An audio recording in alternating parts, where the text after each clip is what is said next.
Net Neutrality Part 2, NIST needs help with their bug backlog, and Microsoft Teams leaves the office to go out on its own.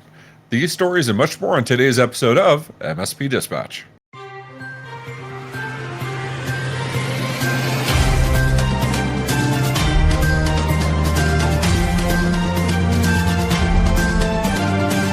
This episode is presented by OIT VoIP. Enhance your client's communication abilities with our VoIP solution, featuring integrated billing, on-demand training, and live US support.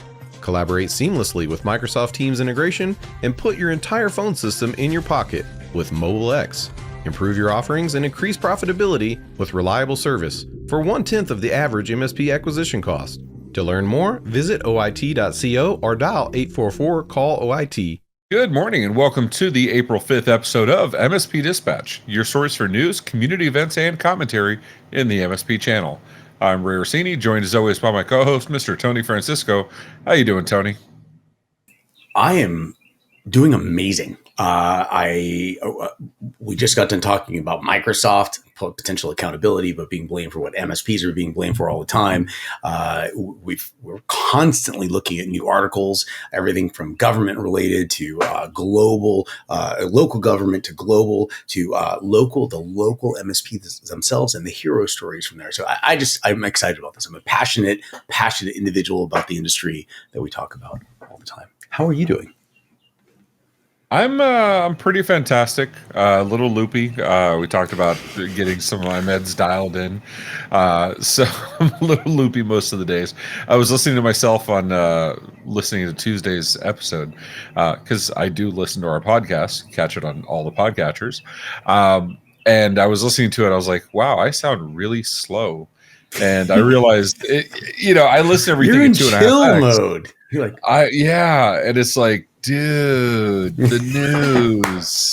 Oh, there was a breach again, dude. MFA. Oh, that is really funny. I had multiple people message me that every time Ray talked, I had to turn up to 1.5 speed. And then when you talked, Tony, I had to turn down to 0.75. No, I'm just kidding. I hear that I talk fast. So. Yeah. But you know what, dude? Can we get into the news? Yeah, dude, let's do it.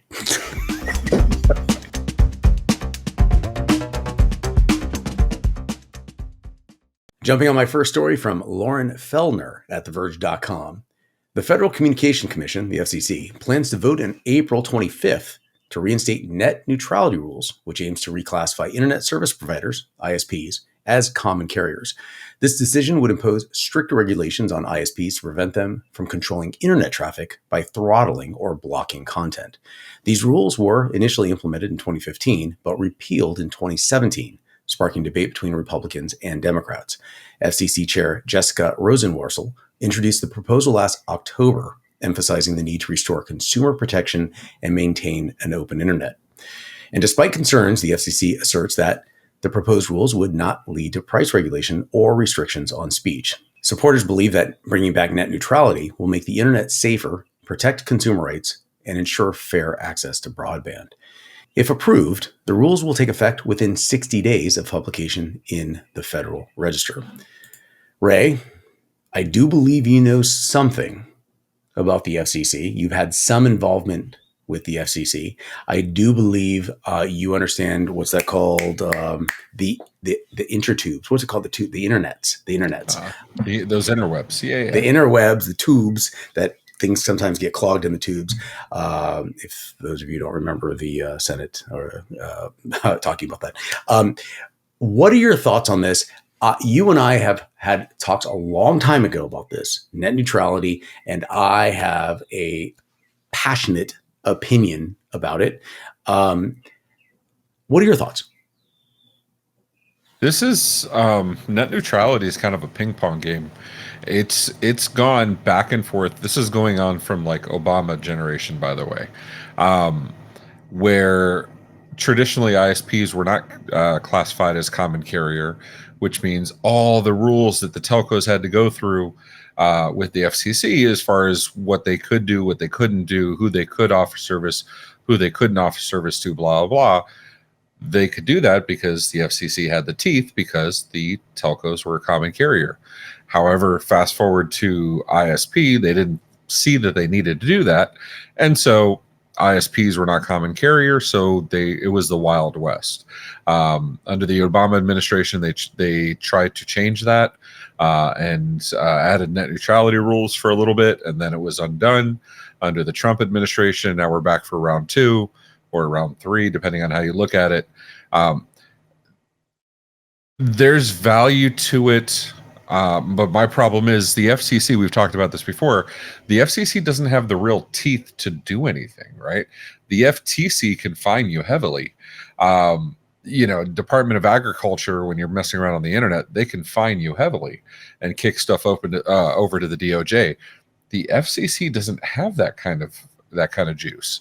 So, and that's traditionally been the big challenge here, where you have the telcos and the ISPs fighting back against the FCC. And yes, the FCC is a federal organization, but they don't have the resources to smack around a multi-billion-dollar giant like AT&T or like a Ring Central. So I like to see these. I do believe that there should be a basal requirement for internet access all over the United States and Canada, but this applies to the United States.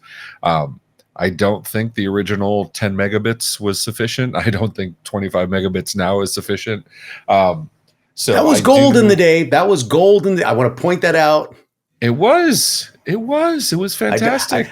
You just blazed right by that, and I'm like, I would have killed somebody for that. Anyways, what did Steve? Not Steve Jobs. What did Bill Gates say? 768K of RAM. That's all you'll ever need. That's it forever. Why would you need more? Yeah, exactly. No, and so the goal of this also, the internet, for those that don't know, is not entirely two-way. The way that telco works, I send you calls, you send me calls, I charge you for the calls you send me, you charge me for the calls I send you. Eventually, the traffic kind of evens out, so nobody ends up paying anybody anything at the grand scale. Internet, same thing. You're paying the other connections for access and for throughput. The problem is you have these Netflixes come in, and Netflix accounts for 70-80% of the traffic on the public internet. And so it becomes completely one-sided. And so you have these carriers or these ISPs that'll say, well, if I'm Comcast, I'm going to prioritize Comcast traffic and non-Netflix traffic to go as fast as I want. And I'll put Netflix traffic at 5 megabits down or 10 megabits down or whatever it happens to be.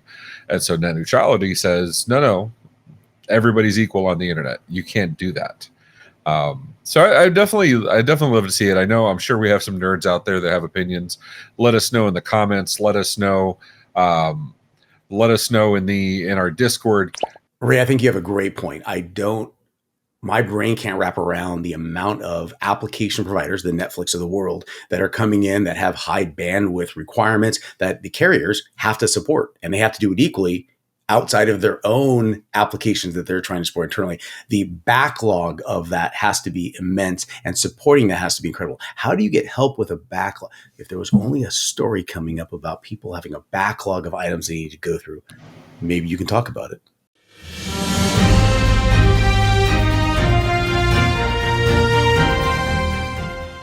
And in my second top story, NIST wants help digging out of its NVD backlog, in a story written by Becky Bracken for Dark Reading. The National Institute of Science and Technology, or NIST, is facing challenges keeping up with the increasing number of vulnerabilities submitted to the National Vulnerability Database. Seeking additional resources from the U.S. government and private sector, NIST acknowledges a significant backlog in updating the NVD. To address this, the agency is prioritizing the most critical vulnerabilities and considering partnerships with business, government, and other stakeholders to support NVD. Experts emphasize the need to tackle the backlog and find a new approach due to the increasing growth of CVEs. Despite challenges, there's hope that if NIST and the cybersecurity industry work together, they can fix the problem and keep the NVD effective in safeguarding cybersecurity. Tony, I can't imagine how they would even keep up with it. Realistically, yeah, somebody has to review this stuff and approve it. But that also means there's vulnerabilities out there that have potentially been submitted but not reviewed yet, and so are not published yet. and so there's potential for 0 days out there. I mean, I'm just I'm extrapolating here. I'm not trying to make it, the sky is falling. I didn't realize that would be a manual process. So let's look at one of the key things that you said, Ray. And it was very subtle, but I believe it says a lot. You said to address this, the agency is prioritizing the most critical vulnerabilities. What about the ones that are really important? Not the most critical. These are really important.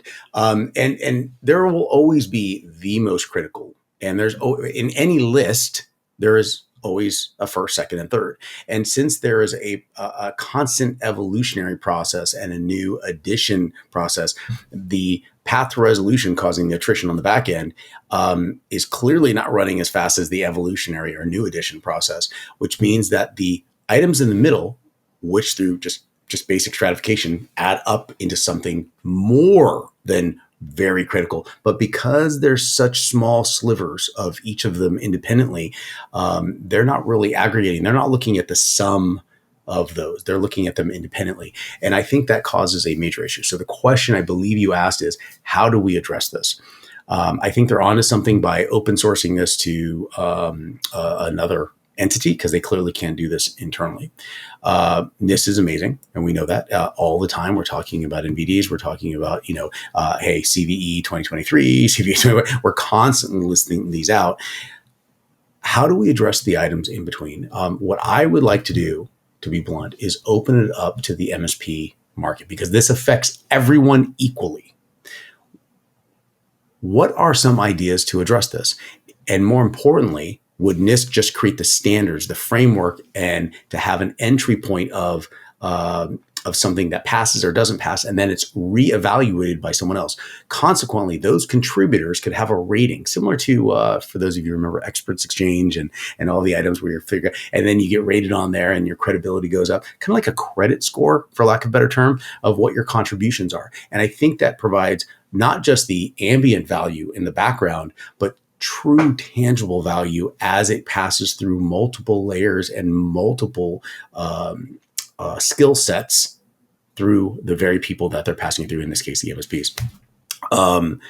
Now, the flip side of that is, what if you have a group of, we'll call them state actors that are intentionally passing something through multiple points, and then it just, oh, this is clear. Look, it's been cleared through 5 different people. All of them are a state endorsed actor, and then that maintains. But that would require resources and coordination, et cetera. So I'm pretty certain there's both sides. But I would love for the MSPs to chime in on this, see what their solutions are. Maybe we can pass these to NIST. Think about that, MSP community, passing just a string of possible solutions to NIST. The more brains, the better.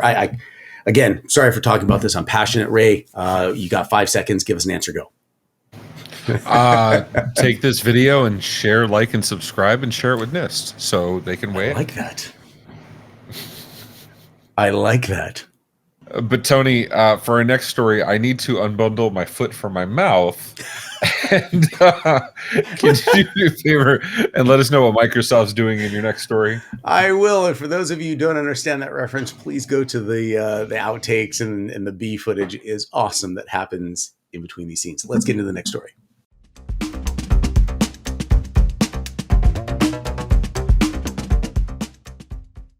In my next story from TechCrunch.com, from Manish Singh, Microsoft has introduced updated versions of its Microsoft 365 and Office 365 subscriptions, except its Teams chat tool, following criticisms from EU regulator and complaints from Slack. Previously, Microsoft has agreed to sell Office 365 without Teams in the EU and Switzerland. The company stated that this change aims to provide clarity for customers and streamline decision-making. While Teams has over 320 million users, Microsoft is also introducing a standalone Teams offering for enterprise customers outside of the EU and Switzerland. Slack accused Microsoft of forcing Teams installations on customers, but Microsoft didn't address these concerns in its announcement. Existing customers can maintain their current bundled package, including Teams, while new customers have standalone pricing options for Teams starting at $5.25 US per month. Microsoft's decision is not expected to significantly change Office 365's commercial growth trajectory. Ray, let's talk about this for a moment. I use Teams, you use Teams, we all use Teams. Does it really matter? I mean, of course, we're talking about this colloquially in the U.S. and there's going to be some European perspectives, and we all have our own lens. But at the end of the day, does it really matter? Will the bundling options affect the you and I of the world? That's the first question I have. And then outside of that, are we talking about dehydrated water? Is this just who cares? Okay, this is not for those of us that are a little more seasoned and can remember the original antitrust suits that we've talked about in the past. That was about Microsoft including Internet Explorer. Get that Internet Explorer IE off of my computer. I can't believe you do that. Sorry. And the whole problem with that was IE was an integral part of Windows at the time. You could not uninstall IE. You had your active, active server pages. You had your active pages that, relied on IE running basically in the background. So you really could not have it. And so that prompted the N versions of Windows and the different versions of Windows that did not have IE attached to it. But that is to access the public internet. That is when you get onto a Windows PC, there was no other way to get to the internet without that. Teams is not going to the public internet. You have Teams so you can talk to other people on Teams, right? So this is not, if the other person's on Teams, you're not going to get on Google Meet to go talk to them. This is not the same thing. This is not, this isn't I like Apple, you like Android, it's not a big deal because we can still talk to each other. If I'm on Teams and you're on Zoom, we can't talk to each other via those mechanisms. So what does it matter if it's included?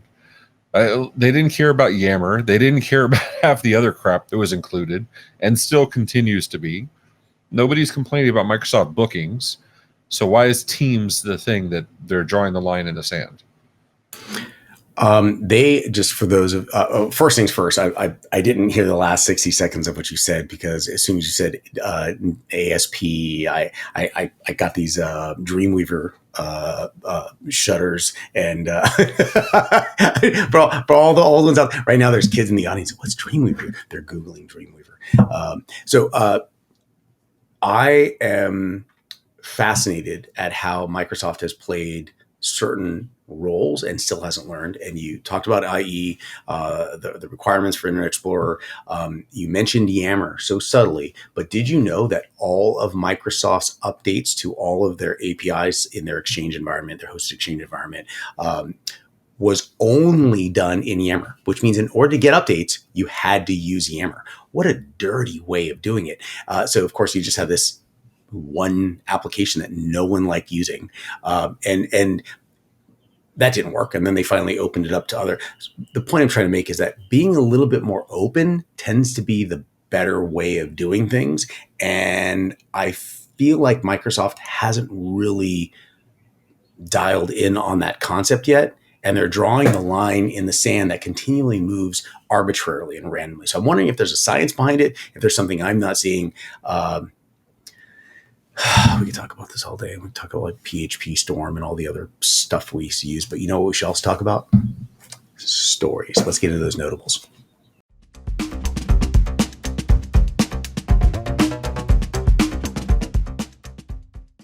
In my first notable mention, Google agrees to delete Chrome browsing data of 136 million users, in a story written by Bill Toulis for Bleeping Computer. Google has settled a lawsuit by agreeing to delete browsing data from 136 million Chrome users in the US.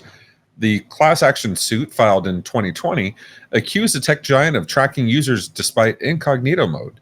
Google tried to dismiss the case in 2023 but failed. The settlement terms include changes to Google's data disclosures and the deletion of billions of data records older than 9 months. Additionally, the data collected after December 2023 is subject to new disclosures. The settlement, pending court approval, also preserves class members' rights to pursue individual claims. Google denies associating data with users in incognito mode and states that it's happy to delete old technical data. If approved, the settlement could have an estimated value of $4.75 billion. In my second notable mention, CompTIA launches AI learning and certifications, in a story written by Ty Trumbull for Channel E2E. CompTIA responds to the growing demand for AI skills by launching new learning and certification programs. In light of the introduction of ChatGPT in 2022, the need for artificial intelligence skills in the workforce is escalating. These initiatives aim to equip individuals with AI competencies for current and future job markets. The programs offer foundational and specialized courses for different proficiency levels and job roles. Moreover, CompTIA's Chief Product Officer emphasizes the importance of skill-building strategies in the age of AI. The initiative addresses skill gaps and supports career development in the technology industry, reflecting CompTIA's commitment to providing competency-based learning to meet the evolving needs of the workforce. In my first notable mention from Engadget.com, you can now use ChatGPT without an account. OpenAI has opened access to ChatGPT without requiring users to create an account, aiming to broaden accessibility and provide a glimpse into AI benefits. The move also contributes to gathering more training data for the company. The instant access feature allows users to start ChatGPT 3.5 threads without logging at all.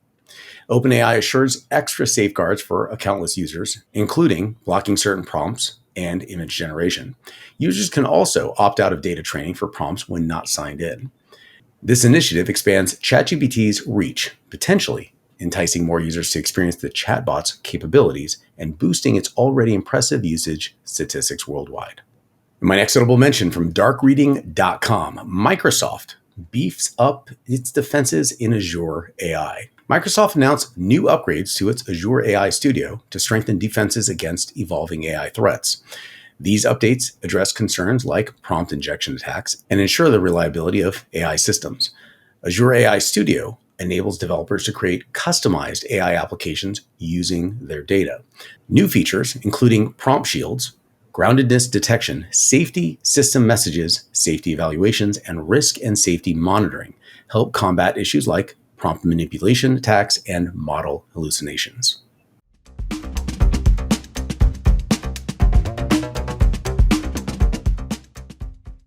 Remember the days when the biggest worry about downloading something from the internet was whether it was the song you wanted or a cleverly disguised virus?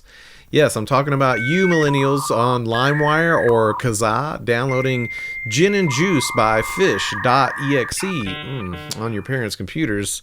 Sure they didn't appreciate that. Well, the game has evolved, and now it's not just about what you're downloading, but whether it should exist in the first place. And now for some words I didn't ever imagine myself saying, but we're talking about AI-generated ghost packages. Yes, these ghost packages are the result of developers turning to AI for some coding advice.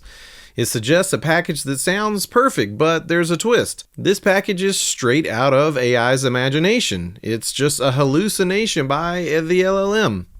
We've actually experienced this here on our shows when we use ChatGPT, and it will simply create stories, or it will create the authors for legit stories that we're trying to use.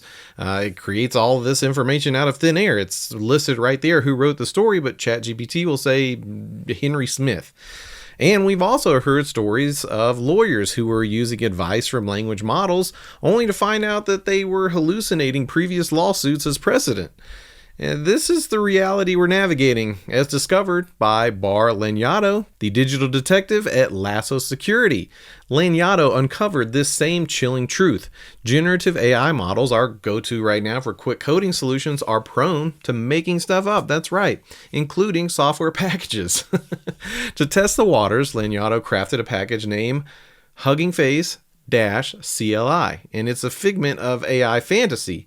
Lo and behold, it was lapped up by thousands of developers. How did this happen? Why would he craft this Hugging Face -CLI? To clarify, programmers who were turning to LLMs to automate some of their work were getting back code that called on a non-existent package called Hugging Face -CLI. And this is to install a command line interface to use Hugging Face. And there is a proper Hugging Face -CLI package, which is installed using pip install -u, here's the catch, Hugging Face _hub, open bracket, CLI, close bracket. But the LLMs were incorrectly calling on pip install Hugging Face -CLI. And it's kind of a small oversight, maybe to you and I, if we're not doing coding, but it's one that opens a huge gaping vulnerability for those that used it. And this code with the non-existent package went out into actual releases from these developers. And as crafty as Lanyadoo was, as he discovered the reoccurring package in the existing software, he decided to test the waters to see if he could create and upload an actual Hugging Face -CLI to the Python package index. And lo and behold, it worked. There are plenty of amazing upcoming events taking place across the community, so let's see what's happening this week. On Tuesday the 9th of next week at 1 p.m. Eastern Time, boost your MRR in 60 days with SaaS-A-Nomics, presented by SaaS Alerts. And also on Tuesday, an in-person event, the Cyber Defense Lab built for MSPs in Houston, Texas. And then running Wednesday and Thursday, the 10th and 11th, another in-person event, Channel Pro SMB Summit in Orlando, Florida. And coming from the MSP Media Network this week, we have later today at 11 o'clock, we'll have another episode of MSP Community Live for you, followed by a new episode of 38 at 38 later today at 5 o'clock p.m. And then look out on Saturday morning at 10 a.m. Eastern for a standalone episode of MSP Dispatch.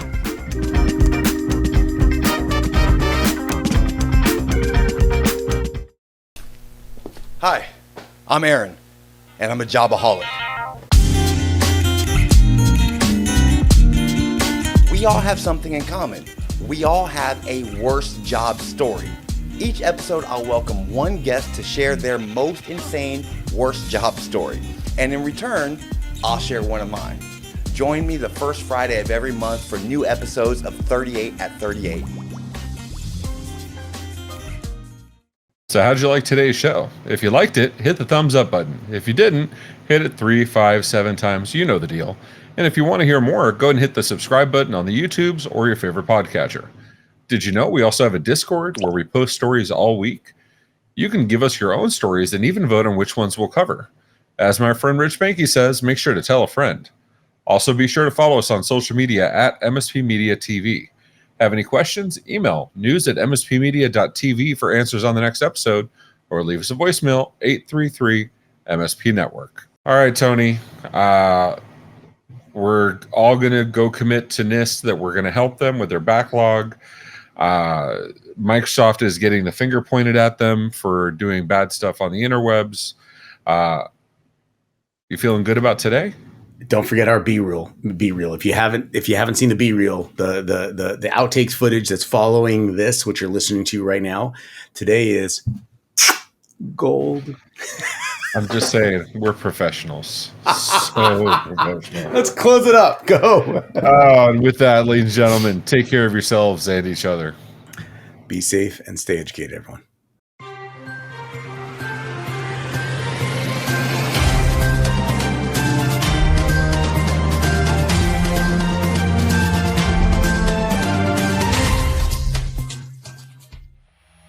This has been a broadcast of the MSP Media Network.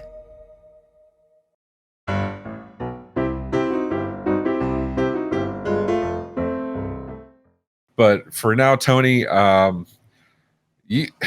know we have a lot of stories we want to cover. I'm sure you have a backlog of stories. Can you pull something out and like, give us some news? Give us your next story, please. Well, it was really weird because it's your story, but I was going to lead into you, but. Oh, what happened? I was going to say, man, we got a lot of stuff we got to catch up on. Can you imagine if you fell behind? What would you do? How about this? How about this? How about we'll just cut right before you say that? Tony, last time I led myself in, do you mind if I lead you into the notables? No, but I'd actually like story number 3. Story 3 would be cool. Story number 3 would be nice. Ray, this is awesome. This is so awesome. Just a little recap for everyone out there. The first story, like I was supposed to lead Ray into the next story, but he led himself into it. And then there was this weird moment of, oh yeah. So now Ray just jumped over the lead in of my next story and just jumped through me into notables. So listen, if you can't, if you want it done right, you do it yourself. I don't even know where this is going now. I don't either. This is so bad. All right. I can lead you it. Okay. That's okay. So last time,